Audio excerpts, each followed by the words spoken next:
guest that is the only person below White Holiday in the Comicsgate phone book. It's my favorite failed clone of Peter Sametti. The YouTube WyzGyz. How you doing, Conrad? Welcome to the show.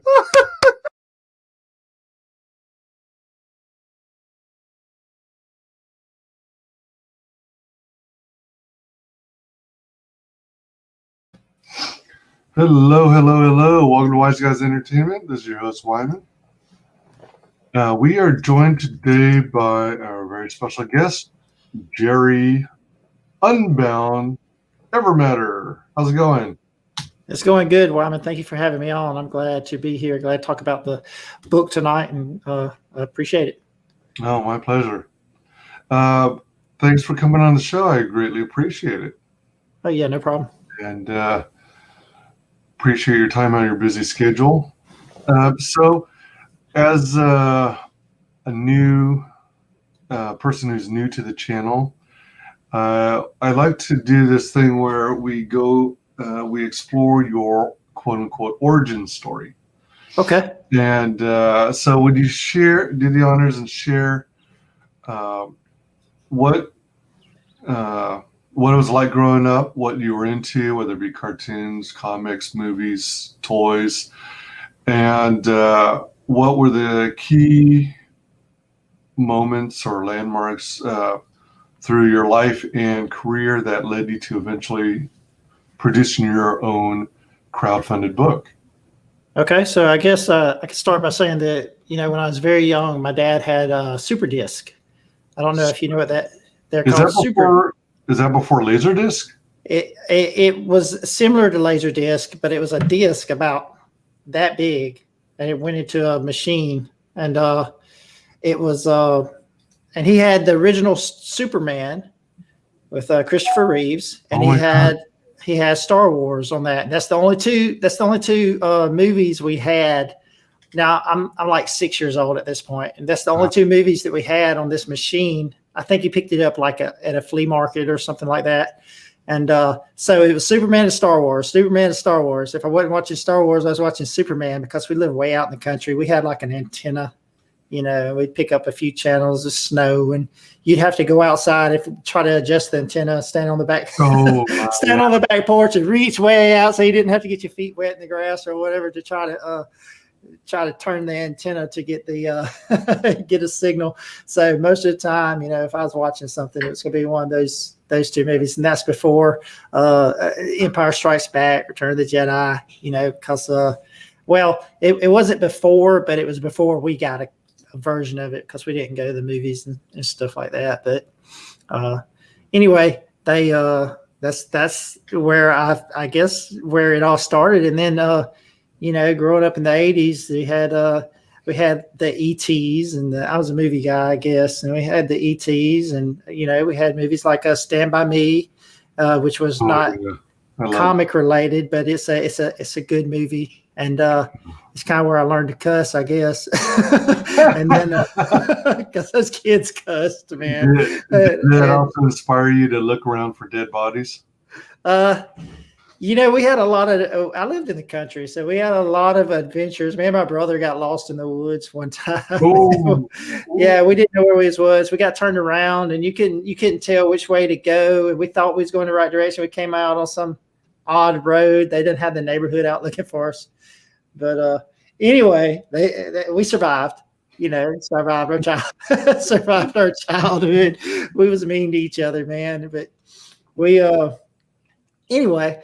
So, and then I started getting into, and then I found Empire Strikes Back, Return of the Jedi. So I was a big original trilogy guy, and I really didn't, I look so forward to the prequels, and they're good, but they're not the originals. It's just nothing for me. Nothing is better than the originals. And then I started getting into a guy named Piers Anthony wrote something called the Zenith novels. And he used like a lot of, I guess, a lot of puns. And so like a lemon tree in this novel would be sour.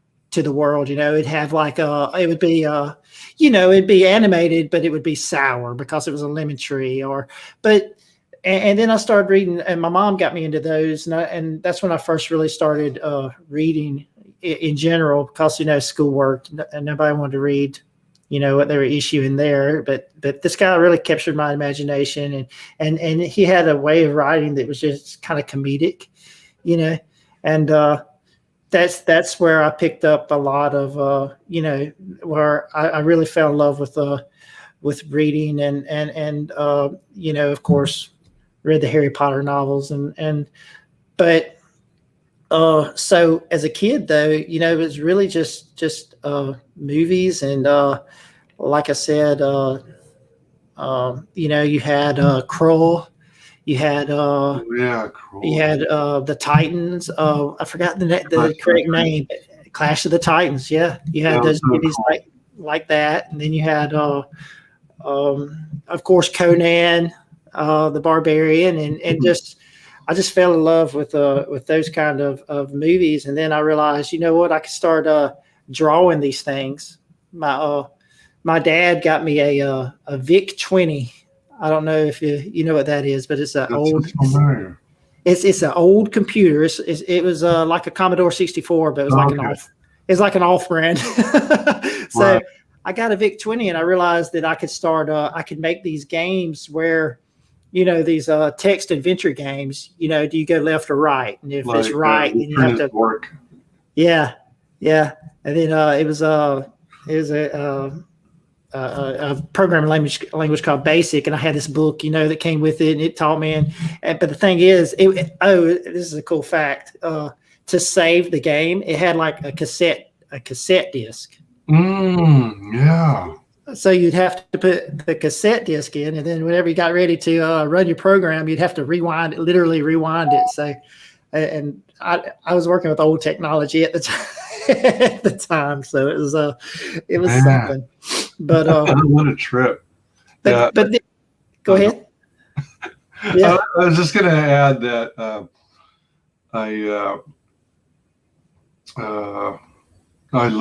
I actually learned Quick Basic and Visual Basic. So, but I never did anything as fancy as doing my own game like you did. That's pretty cool. Yeah, well, it was just text-based. I didn't know how to do graphics. I couldn't wrap my mind around the graphics part of it, and I didn't have any kind of instruction because, now if we want to know something, we just go to YouTube. We're like, I need to learn how to, build a rocket or whatever, and you just look it up on YouTube, and somebody's got a video out there. But then you didn't have that. You had to get a book, and in a small town, the library was not very. I mean, they had like the Encyclopedia Britannica. That's what they that's what they had. But anyway, so and then I started making these stories on these games, and then I got into a little later on in life, I got into this game called Wing Commander. By Chris Roberts, and that game had an amazing story, man. If you really played through the game and you went through the storyline, it was a great story. Really, for me, it was at that time. Correct me if I'm wrong, but wasn't that game also like live action? Yeah, it sure was. It had Mark Hamill in it, I think. Yeah, one of the versions did have Mark Hamill in it. Mm-hmm. And but yeah, because I remember it was a big advertising blitz because they had Mark Hamill in it, and he was reprising his role, as a in a space fantasy kind of world. But yeah, it was and then I got to where I wanted to make. I after I played that game, I was like, wow, this is really like, there's some possibilities here. So I started, so I got me a piece of paper and a piece of graph paper. And I drew out this whole universe, and I created like this. Basically, I was putting like all the algorithms for the program on this piece of paper. And I was like, taking this text-based game, and I was trying to figure out how to make, this amazing world that Chris Roberts had made. And I just didn't have the resources to put it all together. So I created like this, I guess now we'd call it like a story, all the background story, all the lore for this world I was creating. And I really got into writing at that point. And then I grew up. I went to school for computer science. My where I live, you'd have to at that time you'd have to move off to New York or LA or Silicon Valley to get a job. It wasn't like it was. There's a lot of computer work everywhere at that time. So I met my lovely wife, and we decided, hey, this may not be my path, and we had a child, and that kind of changed everything. So I went into the power line industry, and I build power lines for a living. That's what I do to this day. I'm a general foreman for a power line contracting company, over 5 crews, and that's what I do full time. And then I came up with this story, Evermatter. It's been kicking around in the back of my head for several years, and then I finally started putting all the pieces together that had I'd come up with this little arc here and this little story arc here, and then I finally started putting it all together probably a year ago, and I actually sat down and wrote the script and rewrote the script, and all the things, all the things that you go through to put a script together. And I started beating around the idea with my wife, and I told her, I said, this is something I want to do. This is really something I want to get out to. I want to get out there. I think that this is, I don't know. You just have that, I've made up a lot of stories in my life, and wrote a lot of stories, personally, and never done anything with them. Just put them off to the side. And I told her, I said, this is the one. If we're going to invest in a story, this is the one that we need to invest in. And so that's what I'm doing. I'm here trying to get it off the ground, trying to get a little funding to get it out there so people can enjoy it. So is this like are you both co-creators in it? Or is she like involved in like the editing process or? Well, she is. She's been involved the whole way. She's basically just a sounding board, really. I come up with this idea, and I'm like all excited about it. I'm like, hey, let me tell you what happened to Kira. This is what I've got planned, and then she'll be like, yeah, but what about so? And I'll be like, dang, plot hole. Dang. It's good to have someone to bounce ideas off of, for sure. Yeah, she's definitely that, and she helps with that. She definitely helps with the editing. Of course. I've had several people I've showed the script to before. I sent it actually to the author, and she was the artist, but she was the first one. Of course, she made a quick run through just to make sure there wasn't no obvious spelling errors, because I suck at spelling so bad. But I spell everything exactly how it sounds, so I just But, that helps sometimes, but there are a whole lot of words that sound similar but are spelled entirely different. Yeah, it's the English language. It can be complicated even for us that speak it. For me, anyway. Welcome, Max Works, Joe, hello, Jello. Welcome, hey. Frog G. Hello. What's up, Frog G?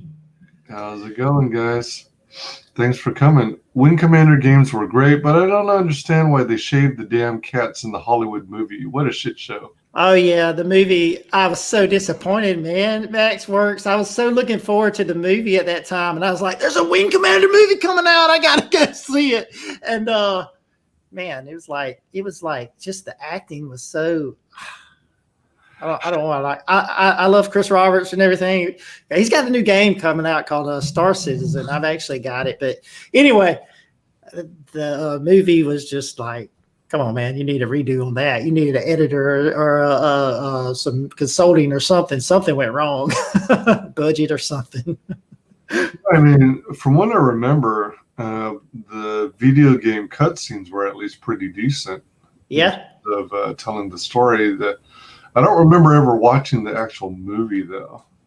Yeah, whenever you get a chance, you need to look it up. It's kind of cheesy. I mean, it's all right. It's a low budget. It's not a high budget. I think it's like a mid-range something, but it's worth watching. So you'll have the experience, I guess. But it's kind of cheesy. The cats.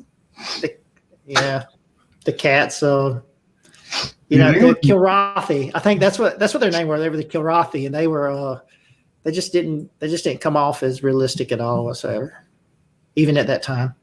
Do you think it was the case where Hollywood just had a lot of execs look at it and they just didn't understand the property or how to execute it?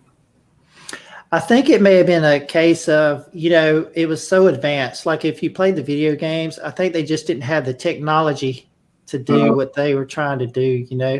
But at the same time, you know, Star Wars had come out, and it was, you know, it was, for me, it was way up there. But Wing Commander, I think, I don't know.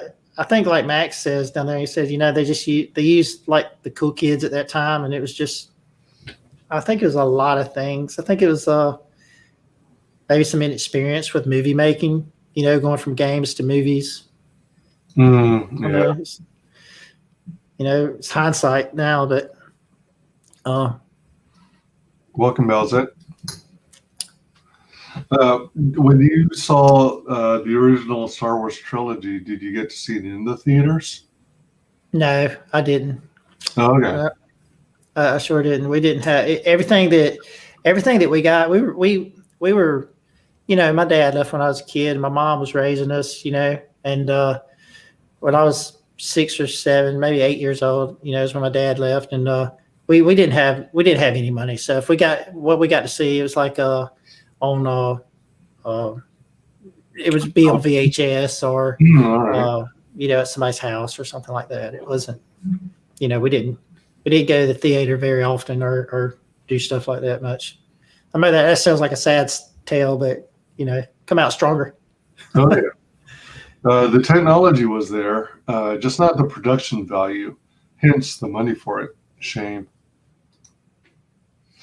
Yeah, indeed. So the idea for Evermatter, Conscript, you've been working on it for some time in the back of your mind and writing down story arcs and things like that. So roughly in total, how long do you think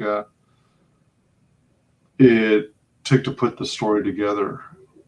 After I started writing, once I sat down and started writing it out, then things started flowing pretty smooth. You know, it's kind of like once you start putting it on paper, it's kind of like what I do is I just well, not actually paper, but you know, it's a phrase, but I just blast everything out on the computer, you know, and then I go through and I edit, and I'm like, well, that don't really work, but I say after I started writing, I probably took probably 6 months total, because I have more than one episode, more than one book. You know, there's 5 at this point, but they're partially. Some of the later was like 3 or 4 or 5. They're partially written. They're basically just outlines. So, but you know, I'd work on it, and then I'd go back and change stuff. And then I have this great idea, and I was finally like, okay, I got to just sit down and do it. So once I got to the point where I had the outline and I had all the story arcs for the characters, you know, it didn't really take long to pound out the script for the first book. You know, it was probably a week. You know, working on and off and on. You know, once I had the story arc.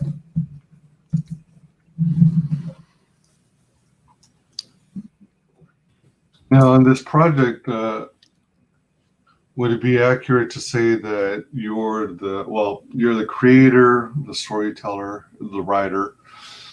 Did you say that you hired an artist for this project? Yes, sir. I hired Carlos Trigo.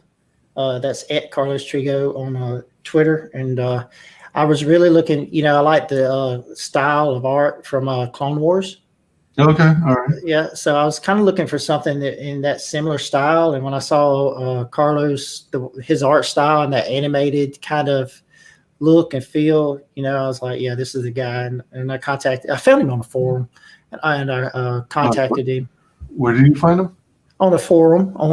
It's right. like one of the Facebook groups. I said forum, but it was one of the Facebook groups. I can't remember. I'm part of several of the writing artist communities, and I can't remember exactly which one it was at the moment. But right on.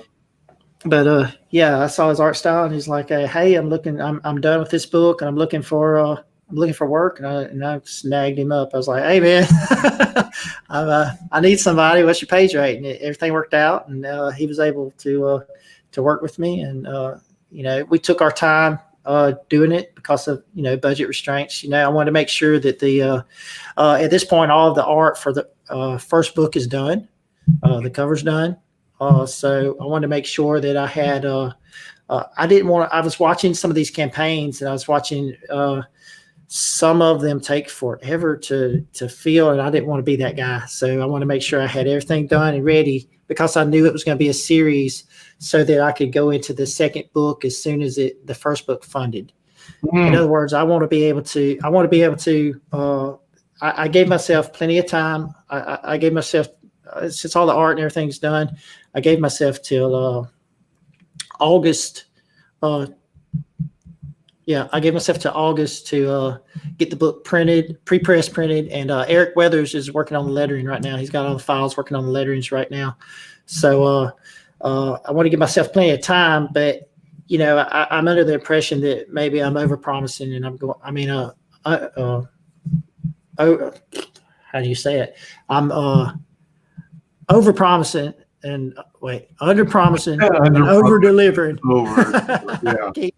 I can't get it right, but so I think that it should be ready before then, but I'm not gonna make any promises, because the way the world is right now, send it off to printing, and it's out of my hands at that point, and I don't want to make no guarantees before August. So,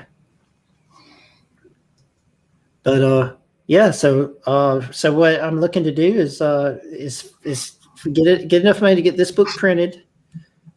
Get and the all the goodies that come with the perks, and then take the rest of the money, because I've already it takes funds to produce a comic book, and I've already funded the art for the first book so that I could be ready on the second. I'd be a book ahead, so that maybe with this funds I could take that money and put it straight toward the second book. And I could keep them, and if I can keep doing that, and everybody's interested, and they want to see the book produced, then I can keep rolling those books out like that. So that's my strategy. That's my goal. All right. Cool. Cool. Let's see here. Max Work says the artwork is cool on your book, Jerry. Just look through your Twitter. That woman, that reminds me a bit of Asajj Ventress. I want to know more about her and draw her. You're free to draw her if you want to, but I would tell you more. But there's like this explosive cliffhanger at the end, and if I tell you more about her, then it's gonna ruin the whole build up to the. When you read the book, if you get the book, Max, I promise you it's worth it. If you get to the end, you're going to be like, what am I reading? I thought I was reading this, and what am I reading? So it's definitely worth it, and I appreciate your comment on the art. But yeah, she's a cool character, and I guarantee you're familiar with her. It's like, where's issue number 2? I'm ready for it. Yeah, that's my only worry.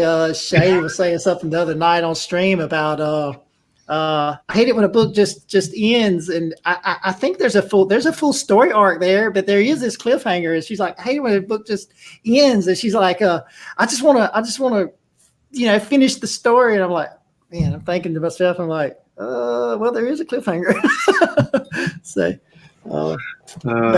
but it is a complete story. You'll get a complete story, and then you'll get to that cliffhanger, and it's gonna make you want to go to book 2. I'm sure of it. Let's see here. Welcome, not my monkeys. Hail. Yeah, Clone Wars style. Bit of is it Gandhi series and the second show. Cool.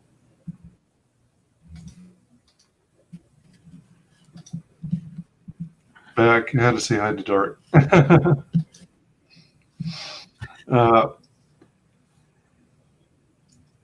Let me see. So We've got Evermatter, Conscript. So how many stories or how many books do you anticipate this being ultimately? Like Or I is it said, series?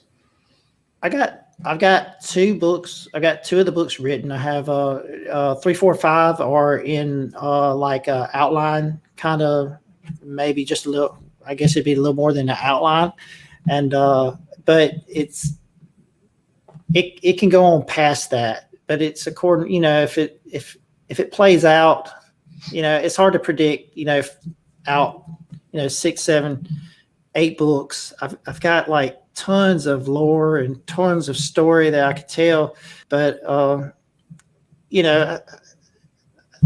it's hard to invest a lot of time, not knowing what's going to happen at that point. So I've got all the outline for. I've got book 1, book 2, and then the outline for 3, 4, and 5, and then I've left it. It can go further if need be, and if it becomes popular and I want it to go further, but and I'll probably continue to write the story either way because it is a great story and I love it myself. So you're shooting for approximately 5 issues, but it may continue onward beyond that. Yeah, I definitely have 5 issues worth. Mm-hmm. Nice. So let's take a look. Let's catch this promo trailer. Okay.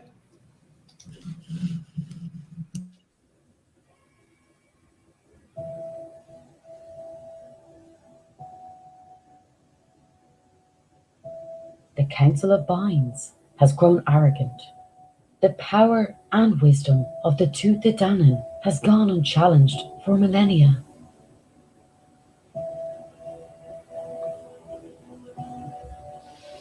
Peace has lured them into a deep sea of complacency, but it's always there, lurking, waiting, just outside the light, building, growing, anticipating. Evil never gives up. The lust for power, it will return. And when it does, it will have to go through me. I am Bind Kiran. The spirit of Eru lives within me.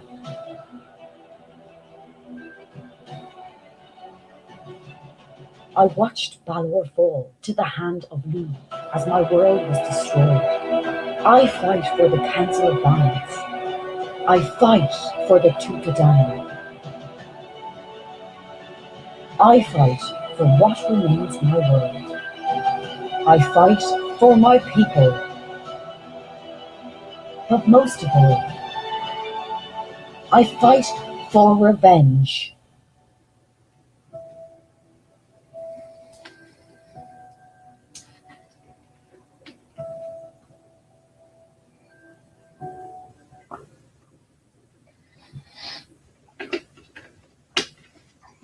Cool.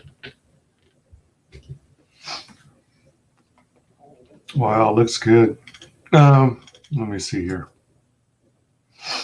So,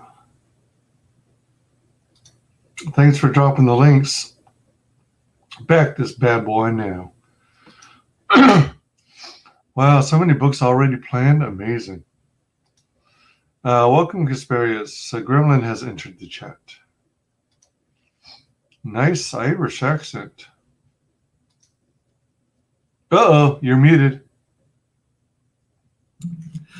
Yeah, I made sure I had got a voice actress from Ireland so that it would be authentic, because it is based on Celtic mythology, and that's a big part of the book. So I wanted to make sure it was, authentic Irish accent. Where did you find the voice actress? From Fiverr. Mm-hmm. Nice. Fiverr is the place to go if you need anything done. You can get a good artist, or not an artist, but actress. Sir? Seems like it.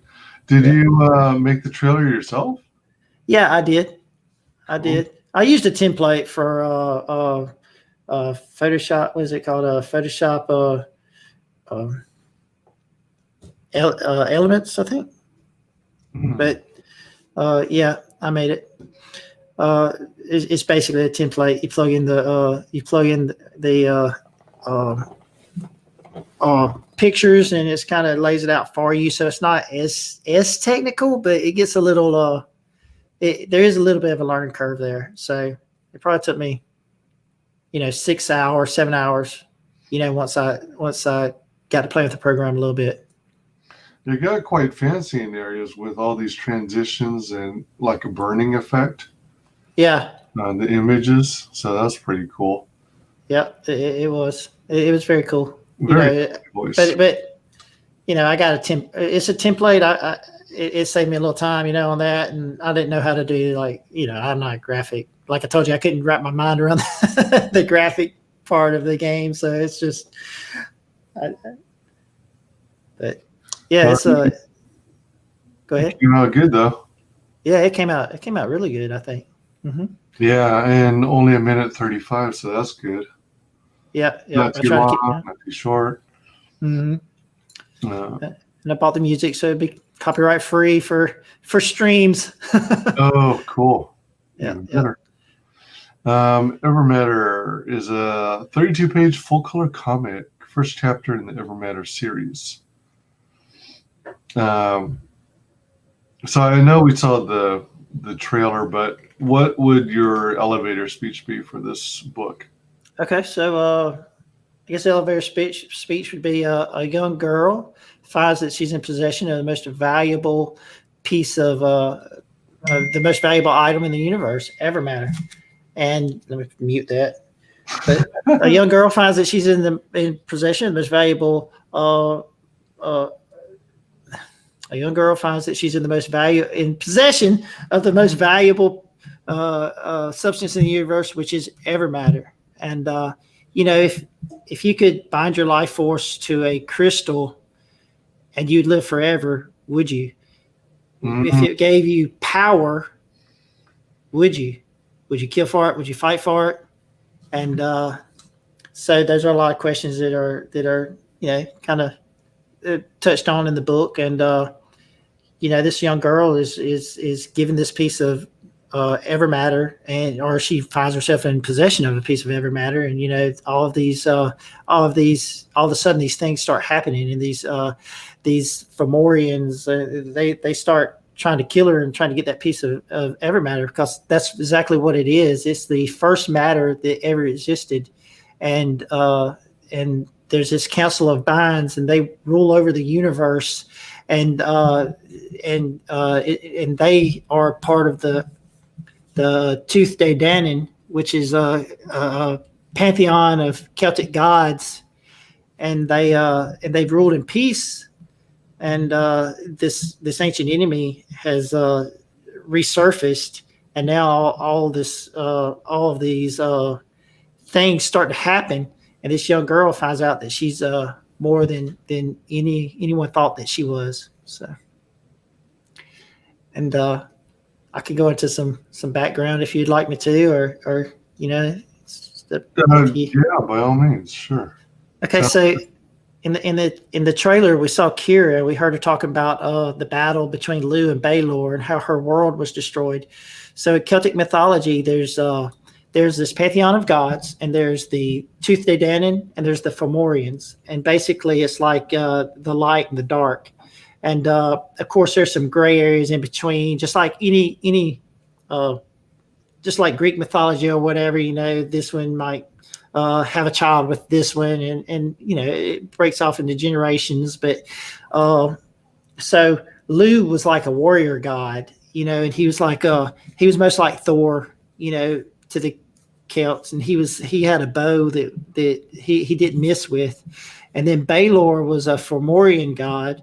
And this pantheon of gods, they battled each other all the time.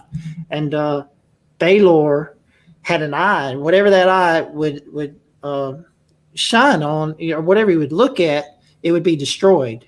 So Lu shot his, according to Celtic mythology, Lu shot his eye out. When he shot his eye out with his bow, the eye spin around and it destroyed like his own army, Balor's own army, and himself as well. So at that point is where I take off with Evermatter. So Kira was part of this council of binds, and she was given a crystal. and she bound her life force to that crystal so that she lives forever, but she's not immortal. You could be killed. If the crystal is destroyed, you'll die. If you're mortally wounded, you'll die. It's just that you stop aging at whatever age you're given that crystal, and it also gives you a power. So Kira's power is to warp. So she can warp wherever she sees or wherever she's been before. She can warp to that location, and every power that's received is unique. So, like, say, Kira, for example, her world was destroyed in the battle between Lu and Balor. So she's basically a representative of her world, yet she doesn't have one in this Council of Binds. So every bind has a world that they represent. So what's happened in Evermatter is the Tuath De Danann has defeated the Fomorians. When Lu killed Balor, the Fomorians were defeated. So in Evermatter, what has happened is the Tuath De Danann have ruled the galaxy in peace, and has ruled the galaxy in peace. But in the Outer Rim, you keep hearing these whispers about these Fomorian spies, and the Fomorians are resurfacing. But all the people in the central part of the galaxy where it's more populated, it's just rumors and it's just fairy tales. So all of a sudden, these Fomorians start showing up in more populated areas, and the council of but at that point the Tuath De Danann had then turned into more of a political body, more of just bogged down in politics and red tape and that kind of stuff. And Kira, though, in the back of her mind, she still remembers what happened to her world, what happened to her planet, and she starts hearing these whispers, and she's wanting to do something about it. So she thinks of the Tuath De Danann because they have done basically laid down their weapons and took up the pen, so to speak. And so she's very she's ready to fight because she hears about these Fomorians, because she's lost everything. She's lost everything that she's loved. She lives forever. She's lost her family. She's lost all of her world. She has no heritage left. So she's basically alone in the galaxy as far as her people goes. But so she's very angry, and she wants to fight, but she thinks of the Tuath De Danann at this point as cowards. And there was a mistake that if you'll scroll down a little bit, but there was a mistake by Bind Corum, the guy with the staff. He made a mistake, and it was his mistake that allowed these Fomorians to resurface, to allow them to start coming back to power, and they're rapidly growing in numbers and in strength. And Bind Corum, he's the one that kind of, there was a catalyst that he caused on accident, but he caused it, and it caused him to lose his power, his bind. So Kira is very angry at Bind Corum, but in this book they're forced to work together because the young girl that you see in the cover there, her name is Esme, and she's been, like I said, I'm not going to tell you how she comes into possession of the Evermatter, but she comes into possession of this Evermatter, and now these the Fomorian are trying to kill her to get it, because it's if you can get multiple pieces of this Evermatter, you would become, super powerful, because you'd have not only one ability, but even though the abilities are random, you'd have not only one ability, but possibly two, and then three, and then you could become you could dominate the whole galaxy. You could dominate the universe. So it's based on Celtic mythology. Out of curiosity, do you have like Celtic ancestry? Is that how you got interested? I do. My family is Irish, and so I started. We've several generations back, but my mom did like this. She started on this. I think it's called Ancestry.com. She started looking up our ancestry, and we started looking at what our ancestry was. So I started looking at some of it, and I got interested in it, and I started seeing that we were mostly Irish, and I started reading mythology, and I was like, man, these are some amazing stories in this. There's some amazing stories here that I've never heard, because it's usually Greek. You usually hear about the Greek mythology, and they have great stories too. But I mean, if you want to dive down that rabbit hole, I mean, there's some amazing stories in there. That's just as good.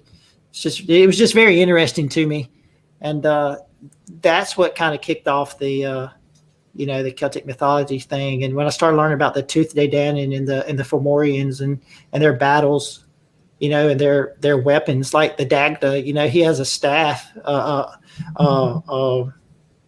club, and in the mythology, he can swing it one time and he can kill 7 men. But if he turns it around and uses the handle, he can bring life back.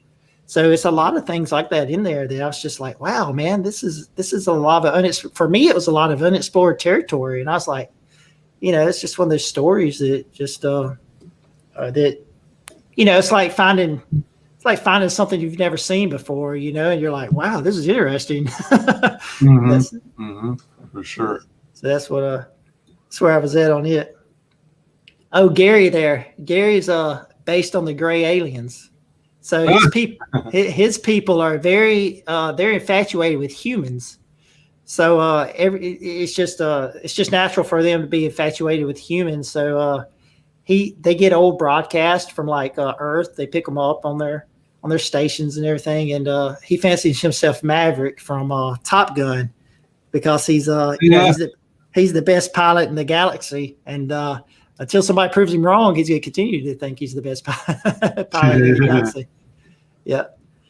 And then there's Esme. She's in trouble there, but she's on the ground there. She's in trouble. And so. Oh my gosh. And then you have the Fomorians there trying to, like I said, she's in possession of that Evermatter, and everybody wants it. She don't know who to trust. Right. This character's pretty cool looking right here, statuesque. Yeah. She's got this, this evil, angry look to her. Yeah. Yeah. She's a very interesting character. That's the one that I think they were talking about earlier in chat, I believe. But I'm not going to give you much information on her.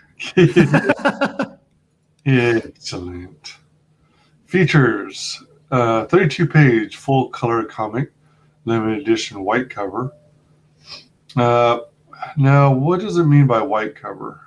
Okay, yeah, let me tell you about the white cover. So, the way I've got it figured is this first book is going to be produced with the white cover. So, when the second book comes out, you'll have an opportunity to buy the second book with the white cover of its own. It won't be the same cover. Obviously, it'll be a white cover for the second book, or a regular cover. Whoever artist I choose at that point, or a regular cover. So as this series goes on, you could collect, if you wanted to, you could collect the white covers. By book 5, you'd have 5 books with the white cover. In other words, so you'd have an opportunity to buy a white cover or regular cover. But the thing is, after this campaign ends, the white cover is not going to be available anymore. And it'll be the same way with the second book. After the second campaign ends, the white cover for the second book will not be available anymore. So does that make sense to you?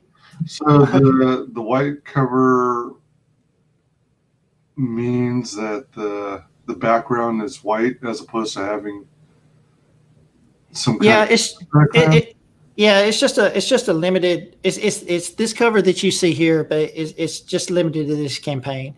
And then the next campaign you'll be able to get there'll be book 1 will be offered, but it's not going to be that cover. In other words, okay, it'll have a different cover. Yeah, it'll have a different cover. It'll still have a white background as well. Do what? I'm sorry. It'll still have a white background as well. The second book. Yeah. No. Let me start over. First issue. Okay, let me start over. Explain it. Maybe I can get it out there. So the first book, this book here, is only available with the white cover. On the second campaign, when the second book comes out, you'll still be able to get the first book, just not the white cover. The second book will be offered with the white cover and a regular cover, just by a different artist, so that you could, as the campaigns go on, you could collect the white covers if you so chose to. But after the first campaign comes out, the white cover will not be available anymore. And then at the third book, the second book's campaign, the white cover won't be available for yet. So as each campaign comes out, you would have to back that campaign to get the white cover. I hope that makes sense. I think I got it. All right. Ask me if you have a question. Ask it. But by the term white cover, it still is a white background, right? Yeah, it has a white background. All right. Yeah. And then when you refer to regular cover, it's not going to have a white background. It won't have a white background. No, it'll just have it'll just be a separate cover, just like an alternate cover. But Gotcha. by the end of the fifth book, if you so chose to, you'd be able to have 5 Evermatter books, and they would all have the white cover. And it's not like I'm going to charge more. This book is $15. So by the 5th campaign, I'm not going to say, okay, if you want the white cover now, it's $30. It's still going to be $15. But the thing is, but as each campaign goes on, so campaign 2, book 2, you're only going to be able to get the white cover during that campaign. Campaign 3, you'd only be able to get book 3 white cover during that campaign. So it's just an incentive to get people to back, during those campaigns, because I obviously say it's a series, and I need the money to keep the series going. So I don't want people to wait till the 5th book to say, okay, now I'm back, and so I get all 5 books. Right. In other words. Max Work says, yes, that's who I wanted to draw. Yes. Black and white, not plain white. Yes. Okay, so the cover is full color. If you were to buy the feature tier, which is the collectible tier, you would get a full color 32-page comic book, full color cover, just like you see on the screen.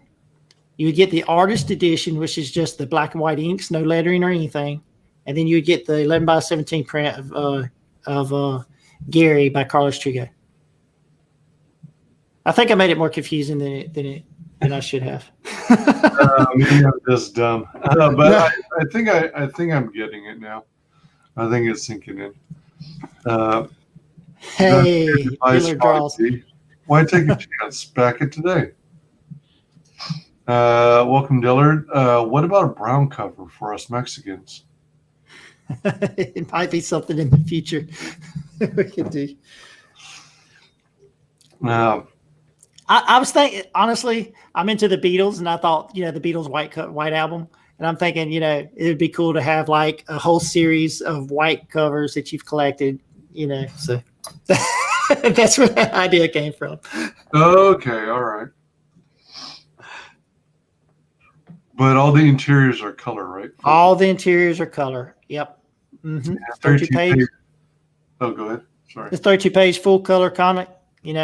Lettering by Eric Weathers, and a thank you to the feature tier backers and their names in there, and everything. You're getting a colored comic. And 32 pages. I presume you're going the floppy route with staples. Yeah. There is, if the campaign goes way up, there's an option. If there's a stretch goal that you'll get 4 pages that detail the battle of Lou and Baylor. So, all right.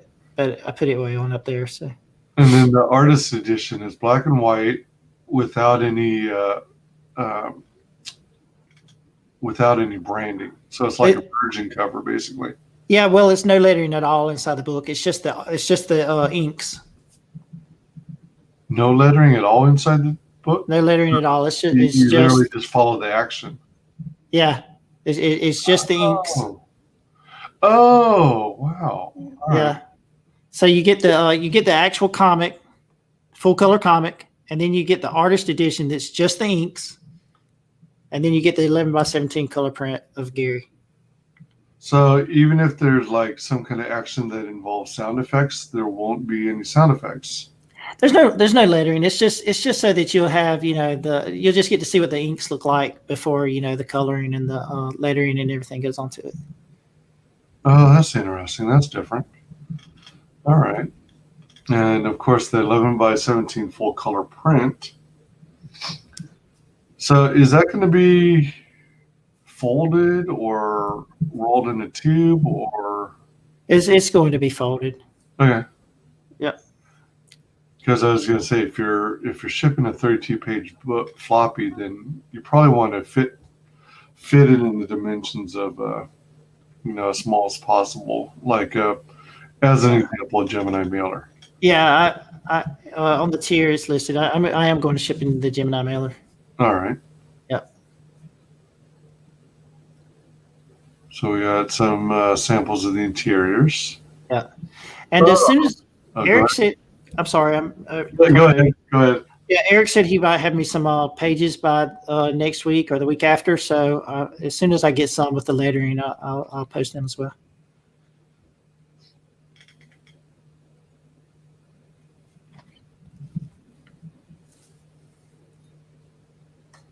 Yeah, it does have kind of a Clone Wars feel to it.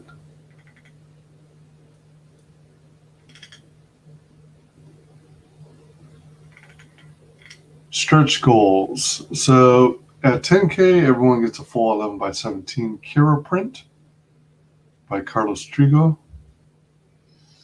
12K, 12.5K, a bonus for Carlos Trigo. Cool. It's fun when there are stretch goals to give bonuses to the creative talent. 15K, everyone gets a villain trading card by who knows? Top secret. 20K, everyone gets a full set of 4 trading cards by another top secret. 25K, 4 bonus full color pages. Oh, this is the one you were describing earlier, right? Yeah. The 4 full color pages detailing the battle of Lou and Beller. Is that how it's spelled? Yeah, Lou and Baylor. Yeah. Baylor. All right. Yeah. 1 L says Baylor. Not to be too picky, but I'm pretty sure there's a second N over here. Oh, yeah, I need to change that. Sorry. Announced. Yeah. Announced. Break out the creative team. I told you I sucked at spelling. Yeah. Well, that's why you got an editor. So, that's right. Let's see. So, how production-wise, how far would you say you are? Like, if you're, for example, to come up with a percentage. Okay, if I would say we're 90% complete because we have all the art, we have the cover. Eric's working on the lettering, so all we need is the pre-press. There'll be a little bit of pre-press to go in that, and I will probably have Eric do that as well. And then, of course, there's editing after the lettering is done. There'll be a proof book, printed. We'll edit again to make sure that there's no announced in there. Make sure all the spelling and everything is correct, and there's no typos, there's no cutoffs that we didn't expect, that kind of thing. And then we'll send it off for print. So we're pretty close. All the art's done, and like I said, just lettering, pre-press. Wow, that's sweet. Mm-hmm. So the money that you're backing the book with is going to pay for printing, the prints, and the black and white, because you get the black and white as well. But it's going to go for printing, and it's going to go for to fund the so I can keep the second, so that I can keep the series going. And I get the second book out, in a timely manner. And also to cover your shipping costs. Yeah, shipping and printing. That's right. Dillard is inquiring about a yellow cover for me. Well, fortunately for you, as cancel culture has declared me a white supremacist, the white cover is geared towards me. So those bases are already covered. Yeah. And in terms of the black and white, you can color it yourself. Yeah, you possibly could if you want to. Max Work says, the villain trading card is by me, of course. Like I already said, I draw the black hooded sword lady. Oh, okay. The white cover also covers the Brits, looks like. Frog G's feeling left out. No question about a green cover for me. This is stuff to think about. That's a lot of covers. That's a lot of expense. We're gonna have to back the book. Back the book because it takes money to print a cover or have the art for a cover done. So. Or maybe you can have one of those like a metallic or chromium covers that kind of picks up different colors. So no matter what angle you're looking at it, you're represented. That's where am I at? And you just take the book and you just kind of decide to find your hue. Is that where that's the word we're going to use for that? Your hue. Exactly.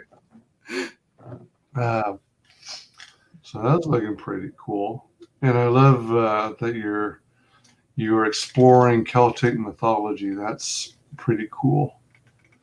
Yeah, it is. Like I said, if you never jump down that rabbit hole, it's a really cool trip. If you have some extra time, if you're like me, if you like to just look up new things, the internet's full of rabbit holes to jump down. So let's check out these tiers. So yeah, I love when a campaign has these feature tiers because as I view it, it's like the most bang for your buck. You typically get a book and you get one or more extra goodies, more swag. And it's not going to be the cheapest tier. It's not going to be the most expensive tier, just somewhere in the middle. So you have this collector's bundle. Tell us about this one. Okay, so the collector's bundle that comes with the full color 32-page comic book, Evermatter Conscript. It also comes with the artist edition, which is just inks. It's the 32-page book, but it's only inks, no lettering, no anything. It's just the artist inks. The colorist hasn't put anything on there. And then you get the 11x17 Gary print. You also get your book shipped first, and you also get your name in the book. Oh, all right. So it's like an extra page inserted in the you'll have into the book, and like a thank you page kind of thing. Yeah, that's exactly what it'd be. It'd be like a thank you page in the forward. Okay. Nice. This one's the digital copy. So do you get a digital copy plus a? Oh no. It's just I include the 11x17 print, the high res file, so that if you wanted, because a lot of the people that live overseas, it's hard for them to pay shipping because the book is $15, shipping's $20. So it gives them an opportunity if they wanted to print the Gary print themselves, they'd have that high res file to do that. Right, that makes sense. And it looks like you already thought this through, but the high res image will look good on phones as well as tablets. Yeah. Sweet. And Evermatter Conscript. This is a physical book, right? That's right. That's the 32-page comic, just the comic. 32-page full color comic, just the comic, shipped to you. And that's white cover. And that's the white cover. All right. Then we've got the book plus the 11 by 17 print of Gary. All right, so the physical book plus the folded print. That's is right. it going to be just folded in half, or is it going to be folded in thirds? It's folded in half. Yep. And then I'm sorry, were you going to add something? And then oh no, I was just gonna say it's got to be folded because time you get a Gemini mailer in a tube, there's just no way to to economically ship both. Gotcha. Max Work says, I spray them for you if you like. Okay. And Dillard says, that's terrible, Frog G. I feel bad for your lack of privilege. Oh, damn. Good comeback. It's not easy being green. The victim mentality is strong with the chat tonight. I know. This was unexpected. Welcome, Page One Comics. Hola, mates. Hola, page one. Hello, hello, hello. So, excuse me. So the book plus the print of Gary. And then you've got a book plus the artist edition. So this doesn't include any print, right? No print, no. All right. So pretty basic. Oh, so that's the last one. Yeah. So it's my first book, so it's pretty basic. I didn't want to try to overextend myself, Well, that makes sense. I was about to ask, though, if you were planning on adding like some more expensive tiers. Sometimes there are people, I mean, it's not a guarantee, but sometimes people are out there want to make a big contribution, if you will. Yeah. And to support a campaign, and they'll get the higher tier. Do you think either during sometime later in funding or maybe in demand, you might add additional tiers to the campaign, or are you just going to play it by ear and see how the funding goes? Okay, so I've been talking to Preston at Acevedo about some things, but he had a death in his family right when I went to launch, and we were talking back and forth, and at this point, I don't want to bother him until I see that he's back active. So right, sure. So some of the things that we were talking about were kind of it's just been put on the back burner. So I'm not sure. I really can't answer that question because that's the guy that that I've been talking to. Okay. Let me see. Have you? I don't necessarily want to add a cover because I don't feel like that's fair. Because to the people that's already back, and they're like, well, I could have got that cover. Of course, there's not very many people back at this point, so it might be a possibility. Right. Have you thought about other sweat? I know it's your first campaign, but have you thought about either on this campaign or maybe later on introducing? Well, you know what? I guess to get around that comment you made earlier about you don't want to slight your existing backers. Yeah. You could kind of get around that by, I don't know. I was going to say adding more stretch goals. Yeah. Maybe lower end stretch goals where. Yeah, I think I shot too high on the stretch goals. Or maybe add, alternate covers is always a possibility, what the hell is wrong with me? Follow that. No, thank you. Or maybe stickers. On a first campaign, it might be too challenging to do something like patches, but maybe a postcard or sketch cards. I kind of like Frog G's idea. Maybe do a drawn in tier. That was another question I was about to ask. is your story conducive to drawing one or more backers into the story, incorporating them? Yeah, you could do one or two. That's Might be smart. Start small, build the following. Yep. But a drawn in tier might be a good idea as well. Family tragedy. Now I feel bad for talking mess. Thanks a lot, Jerry. Jerry's fault. yeah. Yeah. Follow in your victimhood, Dillard. Yeah, I mean, there are a whole lot of creators out there you could collaborate with. Yeah. Like, if you wanted to, I mean, or you could just save it for the next campaign. Like you said, this is pretty clean cut and straightforward. And you've got quite a lot of value in your featured tier, the collector's bundle.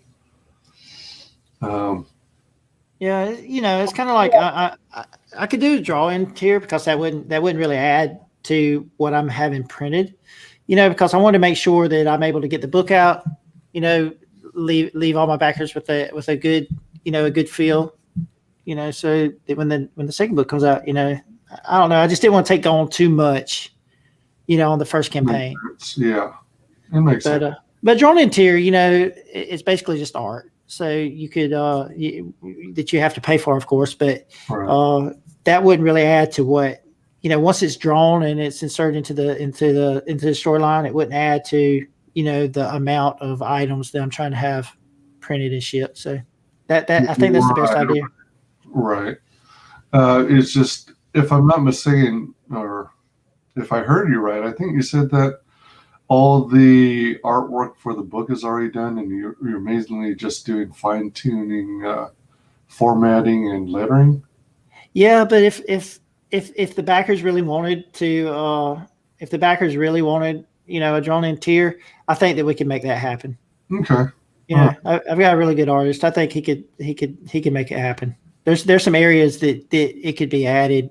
Just remove a character, add a character. Of course, I'm not an artist. He might say, you have to pay for a whole page, but that's fine too. Right. If you need art, contact me on Twitter. Let's talk. So we'll talk about it. We'll talk about it, Matt. I'll get in touch with you. Very, very cool. Let's check out this trailer again.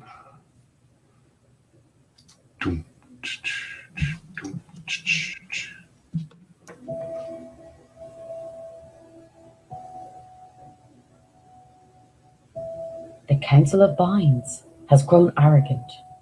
The power and wisdom of the Tooth Danann has gone unchallenged for millennia.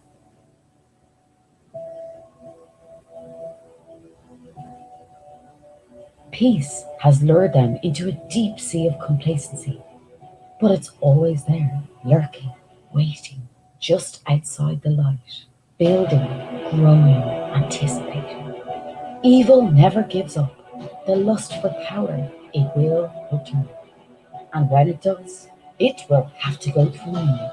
I am Bind Kiran. The spirit of Eru lives within me.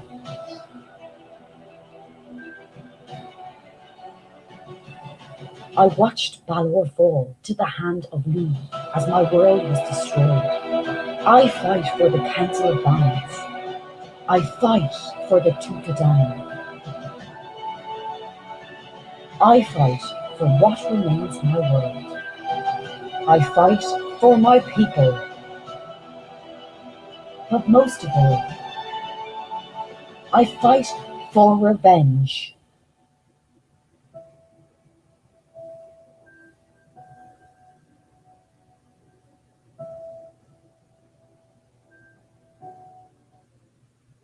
I also like the lettering you chose, the font. It seems to match really well with it, Celtic and all that. what else? What was I going to ask? I'm blanking. You're muted again. How'd that happen? Did you interrupt the trailer? I'm sorry. Well, usually I thought it auto muted. Both I'm not sure if it does or whenever not. we run a trailer. Actually, well, no, not necessarily. It's when we play a clip, I think, is when it auto mutes us. You don't need to mute yourself when we play the trailer. Unless you're afraid you're going to make some obscene noise. No. Yeah, so I like the font you use as well because it matches really well with Celtic. Yeah, if you look at the cover there, Eric Weathers also did the logo there as well. Oh, Eric Weathers did the logo? Yeah, Cool. yeah. So that's not exactly the same font that's in the trailer, but it also matches the book. And I've asked him with the lettering, like there's a few captions in the book, so to also use like the Celtic style font, just so that it just gives you that you're staying in the same mindset all the way through. It's gonna look really good. In addition to Clone Wars kind of style in the artwork, it also sort of reminds me of Samurai Jack. I don't know if you're familiar with it. I'm not, but I can. Let me look here up right quick. Pretty neat. Let me see. Oh yeah, definitely. I see. Who did Samurai Jack? I forget. I'm not good with people. I'm not good with names. Yeah. But surely it's in there somewhere. Probably have to do a general search for author of Samurai Jack. But that was a cartoon I really enjoyed when I was a kid. The name or the term bind, is that a title? That is a title. So they're represented. Each one is representatives of their world. So you'd have, say, Bind Cure represents her world, even though it's destroyed. Bind Corum represents his world, even though it's destroyed. And then every century they have a meeting called the Meeting of Binds, and they come together and they discuss intergalactic politics. Well,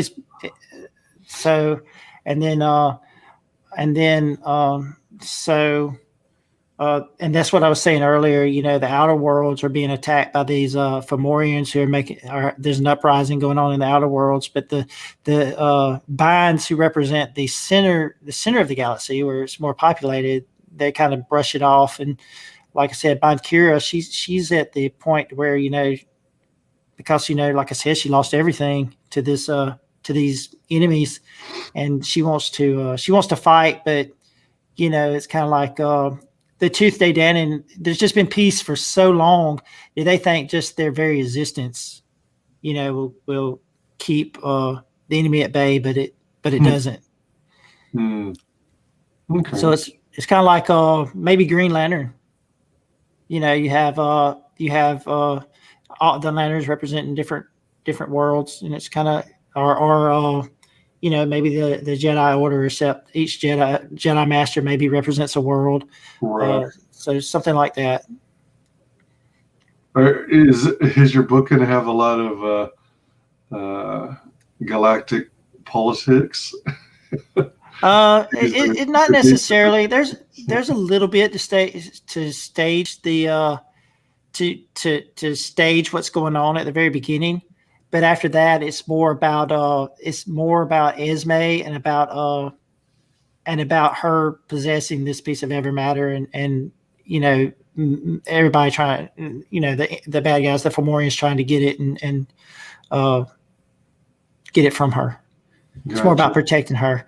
Like if you see on the cover, you got Gary there with the Gatling gun and he's laying down fire, and you got Kira, out front protecting Esme.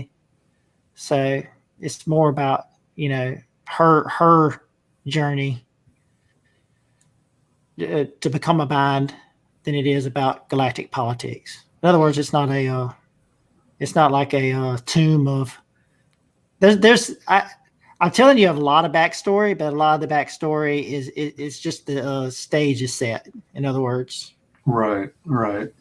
I just noticed it looks like I don't know if it's a crow, raven, but it looks like it's holding the crystal, the Evermatter. That's right.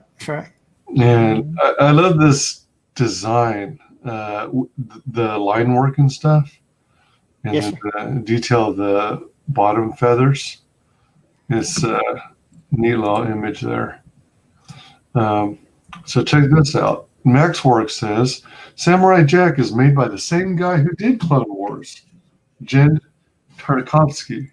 Yeah, I looked it up and I saw that, but I didn't want to interrupt to say it. Yep, it sure is. What a trip. That's why they look like similar styles. That's why they look like similar styles. Yeah. That's why they got that vibe. Sweet. Thank you, MaxWorks. Yeah, indeed. Yeah, this looks like a cool book. I do like delving into Celtic lore.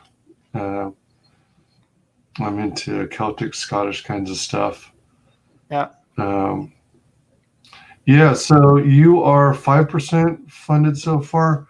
So how are you running your campaign? Are you doing like 2 30-day rounds of funding and then in demand, or are you doing one full 60 actually? Well, yeah, I started off with 30 days, so I've got 28 days left. If I'm hoping it funds in 30 days, that's the ultimate goal. But if it don't, obviously I'm going to extend it, because I really want to get this book out there. It's a great story. I've been working on it, just like everybody else. You work on it so hard and you do everything to make it perfect and everything that you can to make it perfect. And I want to get it out there, and any help that I can get to get it back and get it funded would be amazing. Because if you get it, you'll be impressed. If you like the art style, that Clone Wars, that Travasky art style, then you would like it. Sorry, I got distracted. I was looking for a zoomed up image of your avatar here. Are you about to be eaten by a dinosaur? Oh yeah. That was a video game case, like a casing for a upright video game, like at an arcade. So I just stuck my head up there, and my wife took a picture, and I cropped it. So. All right. Well, it's cool that you're still at. It's cool that you're at the beginning of your first 30 days, so you've got time to ramp up and get more eyeballs on this. I'm sorry, did you say that you've been on some streams already? Yeah, I was on with skits. I've been on skits several times, because when they came on I actually, at one point I had a channel that I was promoting different artists and things, but I got a promotion at work, so I had to put a hiatus on that. But skits had come on my channel, and they asked me when I launched my campaign to go on there. So we had a launch party last night on their channel. And and then of course I got on your channel. I got Shay. I'll be on Shay with Shay Red Valkyrie tomorrow. Nice. And then I got Red Gaze is Friday, and then I'm supposed to go on Adam Post's channel at some point. He said we hadn't set a date for that yet. So, wow. And then Mandy Summers, we haven't set a date. She said that she'd have me on as well, but we haven't set a date for that. Most that definitely. Either. Yeah. If you might already have this in the works, but I would also recommend trying to get on Raging Golden Eagle, also known as RGE. Yeah, I know of Raging Golden Eagle. I don't know him, so I don't know. Is he open to taking? Like he promotes various books. You'll see a lot of creators on his channel. Yeah. Also look into Pete Samedi. Yeah, I went on open mic last night. Oh, all right, Mhm. cool. Right on. I'm sorry, I actually went on I think I went on Skit Sunday night. Yeah, that's right. I went on Skit Sunday night and went on Peter's open mic last night. Yeah, his is Mondays. And then Yeah. you've got, in addition to Mandy Summers, John Malin, he does CG Presents. Yeah. Yep. Frog G says RGE has a Tuesday comics promotion show. Actually, is going on now. I don't know. Maybe you can spread the word about your project after this show and check out RGE. Yeah, I sure will. I sure will. And then also check out Michael Bancroft, who's the author of The Lucent. Yep. I watch Leroy and Michael quite often. I'm in their streams or their chat. Oh, cool. Quite often. Red Gaze. Red Gaze. Yeah, I'm supposed to be on with him Friday, so he's very gracious to let me on. White Cat Comics. White Cat. That's the team, husband and wife team of Carla Tornielli. Yeah. John Gallagher. Mm-hmm. I know Carla and John. They came on my channel writing comics at one point, but I haven't reached out to them about coming on their channel at this point either. And also a couple more that come to mind. Actually, there's another 3 that come to mind. It's a Trap Productions. ITSA,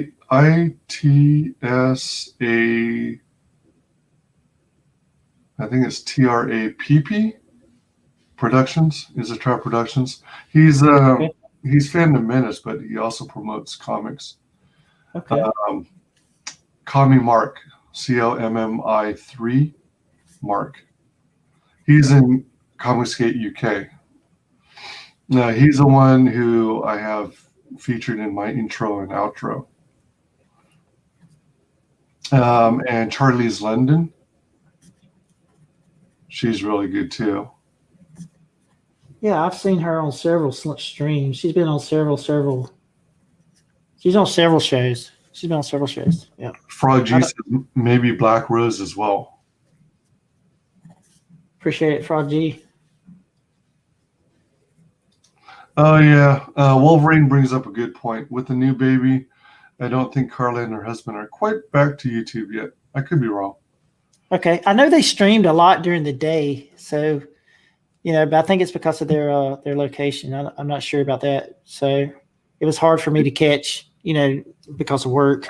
It's hard for me to catch their stream very often. Oh, gotcha. Yeah, because there are so many streams that I want to be in or watch, but I just don't have enough time. I end up watching a lot of streams on replay.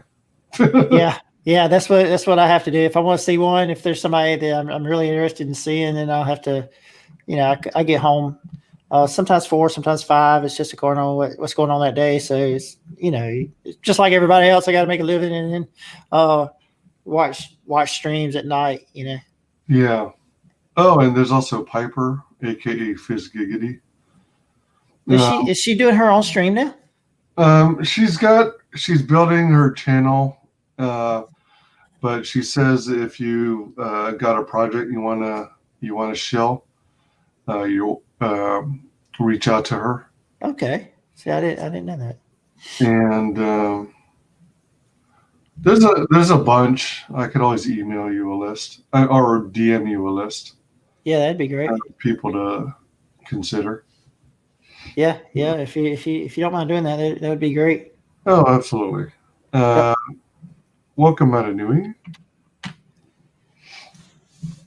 Yeah. So let's see here.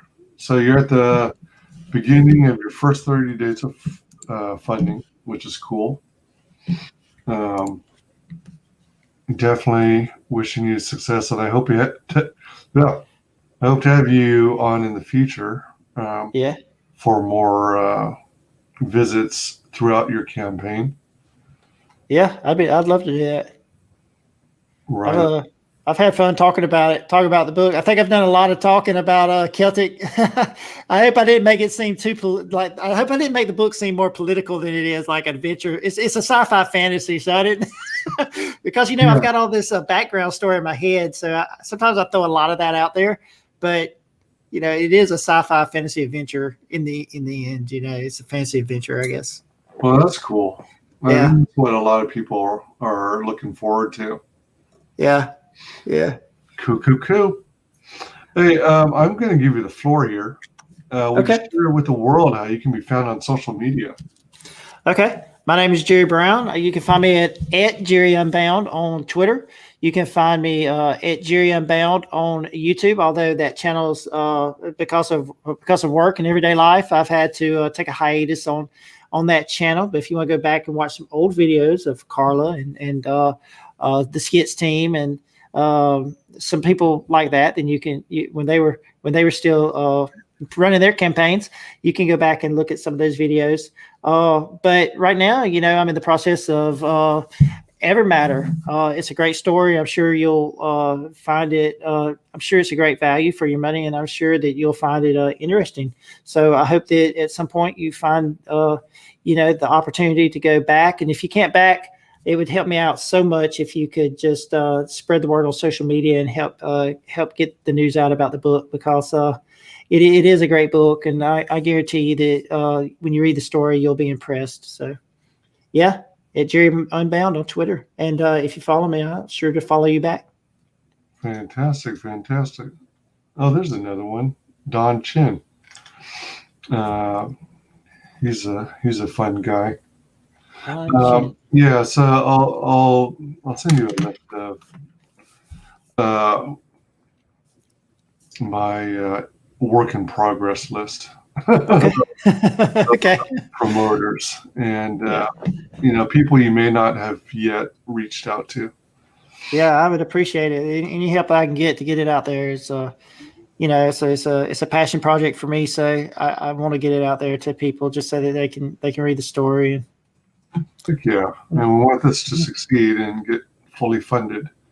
So, you can find me in the usual haunts. I'm on MeWe, Facebook, YouTube under WyzGyz Entertainment, on Twitter at WyzGyz Tweets, on Twitch at WyzGyz Twitches.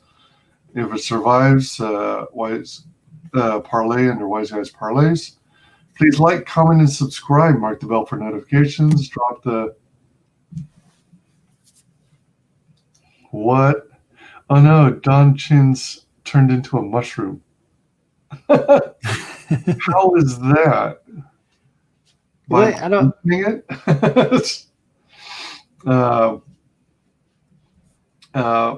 Like, comment, subscribe, mark the bell for notifications, indicate all notifications, so hopefully you don't miss a single video or stream. Drop some comments down below this video as well. Let us know what you're most excited about on Evermatter, Conscript. What? Mushrooms are fungi. Yes.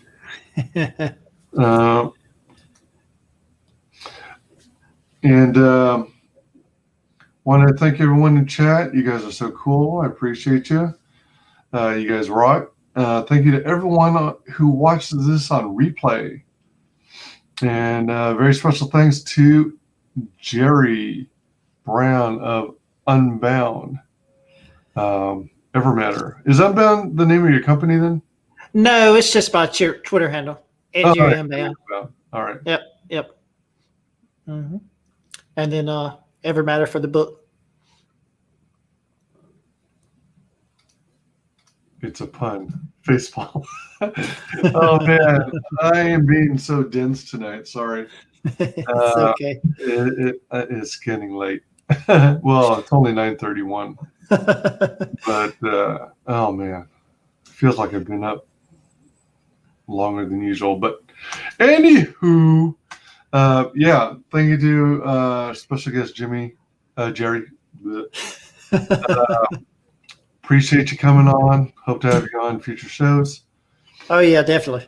And let's close her out. Thanks for coming. See you on the next stream. Take it easy, y'all. Bye. Bye. Final guest is the only person below White Holiday in the Comicsgate phone book. It's my favorite failed clone of Peter Sammetti. The YouTube translation. WyzGyz. How you doing, Conrad? Welcome to the show.